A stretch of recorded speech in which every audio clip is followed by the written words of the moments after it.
switch over to that. I want y'all to enjoy some college football tomorrow, though. I really want y'all to enjoy that. Check those 3 games out, too, for sure. Check them out. And just have fun, man. Relax tomorrow. Watch some good football. I think some tournaments and basketball are still going on, too, so you can watch that, too. I was watching some tournament basketball today. My Wolverines getting down. But yeah. Just make sure you guys watch your football, man. And I hope the information I gave y'all football-wise was helpful to you guys. But let's switch over right quick. This won't be long. I just want to give a quick synopsis of things to come on College Tailgate with the sports. Like I said, I'm gonna pick some sports out too. Y'all might hear some shit about swimming, some other stuff, But it's College Tailgate, college sports. I love amateur sports, man. I love it because they have so much love for the game or whatever they're doing. They have so much love for it. It's not about the money for them. Yeah, they want to get to the money, most of them, but they know they have to play their asses off or do what they got to do to get to the money. So you get more passion, more, sacrifice, determination and stuff when they play. You know what I'm saying? You don't see too many players taking plays off or nothing like that. You get everybody's best. But, yeah, man, let's talk about this college basketball season. I don't know, every year you always have like the same teams in like the top 10. You always gonna see Duke. You always gonna see Kansas. You always gonna see North Carolina, Kentucky. Who else has here? Michigan State. But it is some surprises here. Now, within the past couple weeks, though, some teams done lost. You done had Duke lose to Stephen F. Austin. Kentucky lost. I forget who Kentucky lost to. But I know Kentucky lost about a week or so ago. Kentucky lost. Michigan beat North Carolina, who's ranked number 6, and they beat Gonzaga, who's ranked number 7. This is why I hate rankings so early. Because you don't know what a team is going to be. You're going off a preseason notion of how good they're going to be. You don't know what they're going to be. It's just the notion, I think they're going to be good because they got this player, they got that player, they got these people returning, or whatever. That's fine to give a overview of what you think they're going to be. But don't rank them. See, I hate that. I hate that ranking crap. Now, I know when I was younger, and when they had like the March Madnesses and stuff like that, or it was mainly March Madness, because good teams like a Duke back in the day, like in my day in like the early 90s and mid 90s and stuff like that, or a good Kentucky team or a good Kansas team or the good Fab Five teams, the good ass North Carolina teams or whatever back then, they weren't getting beat by mid majors. Now, you'll get the upset sometimes in the tournaments where teams will just bring their freaking A game and just pull some shit off at the last minute buzzer beater or something like that or whatever. But in the regular season or whatever, they weren't beating mid-majors. And here's the reason why. Because you had guys staying in school for 2 to 4 years. Nobody was coming out back then. You'll have people come out after they either their sophomore year or their junior year at earliest. Other than that, you'll have guys staying all 4 years. Now, it's one and done. One, I'm out of there. I'm gone. And we all know that changed after LeBron. They started making them go back to college because they were going straight to the NBA. Colleges wasn't getting a lot of talent that's going there. You see a lot of talent that's there. The guy who plays at Memphis, James Wiseman, he's not supposed to be in college. He has NBA talent. And if they ain't had that rule in, he would be in the NBA right now. He would have came out in the draft. He wouldn't have to worry about being suspended for an NCAA violation or whatever bull crap the NCAA done pulled out their ass to stop somebody from playing. I hate the NCAA and how they run it. They make millions and billions off these kids' backs and don't give them a dime. These kids can't even take $10 to a McDonald's or get a damn pizza from somebody without, worrying about repercussions, getting suspended or not being able to play or whatever. But anyway, I digress. I just got pissed off dealing with them. But anyway,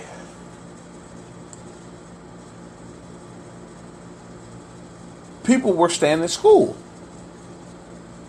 So now what you have is you have high recruiting, right? You have high recruiting in certain areas.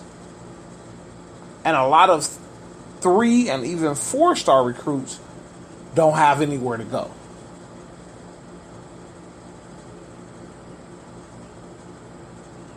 Because I'd rather get these 3 5-stars, these one and dones, like a Kentucky get or a Duke get or whatever. I'll get them instead of getting a guy I know that's going to stay for 4 years. I'm going to try to get this national title this year or whatever. So they'll put somebody to the side so this dude don't have nowhere to go. So he'll go to a mid-major school and he'll stay 4 years. And what happens after teams that have been together for 3 and 4 years? They gel. They have cohesiveness. So when it comes to them playing a top school,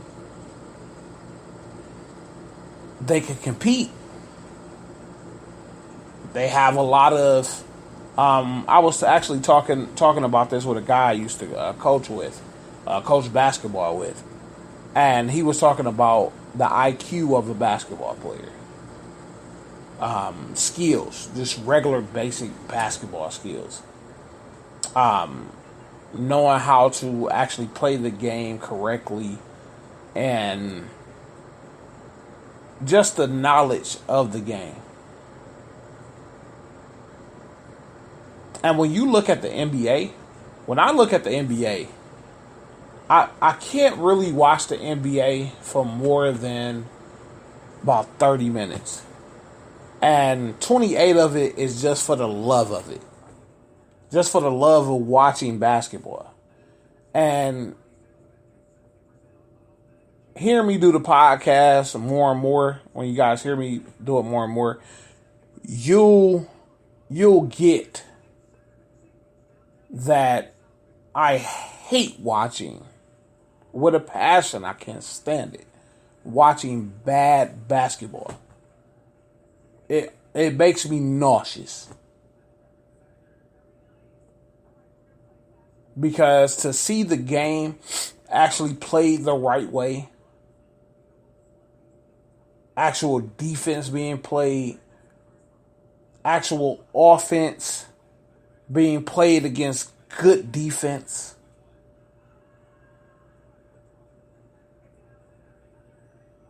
that's exciting to me. But to see people come down, make two passes, and throw a damn 3-pointer up every single possession almost. And then if they want to move the ball, they'll move the ball 4 or 5 times, and it's still a 3-pointer get thrown up. No shot fakes. No mid-range game. To grab rebounds, nobody's boxing out. Nobody's setting really too many good back screens. Nobody's cutting.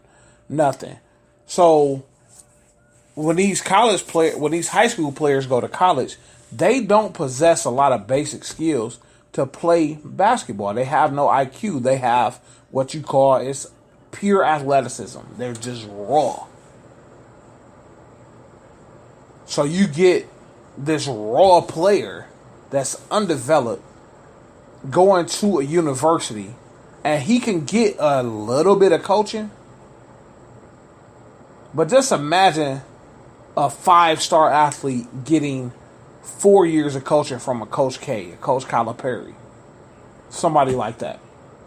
Roy Williams over at North Carolina. Mark Few over at Gonzaga. Just 4 years.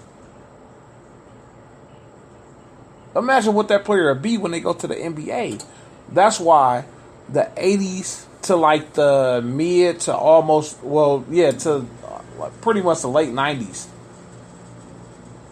you had very good basketball, and you had a lot of Hall of Famers that paved the way for this new generation.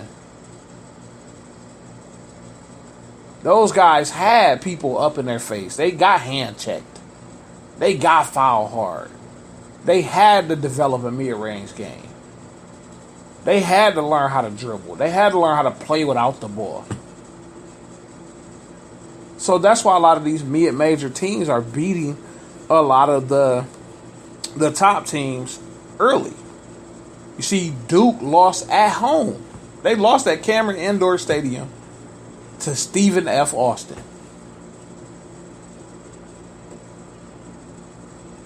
That would have never happened with a Grant Hill team of Bobby Hurley, Christian Laettner, Thomas Hill, them types of teams. Even Elton Brand, Treasure Langdon, Jay Williams, all of them, like that would never happen. Stephen F. Austin. That's because Duke got about like 3 or 4 freshmen in their starting lineup, playing against guys who juniors and seniors. Kentucky too. So I think as the season go on, those teams will, of course, they'll be there pretty much at the end. But I just wanted to get that off my chest and run that down, man, because it's so important to the game of basketball that players stay to develop. And I know that money be so tempting, man. It's so hard to turn down a $50 million signing bonus. It's hard. Or to have over $100 million guaranteed to you when you come from nothing.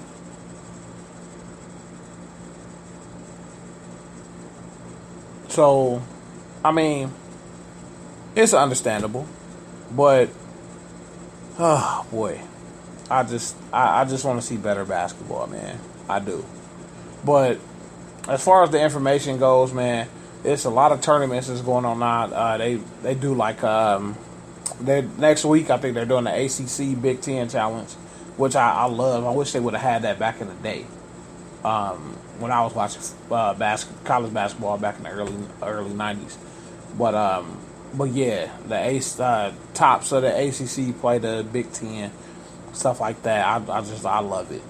But yeah, man, I'm just in the show, man. Just say, man, I'm gonna be doing a lot more college basketball talk. I think I'm gonna start the show off next with college basketball. I'll talk college basketball. I'll talk like the preseason tournaments, stuff like that, and then I'll go into some college football for y'all, and probably have like a couple fun topics to talk about or whatever. But man, like I said, glad. Hope y'all.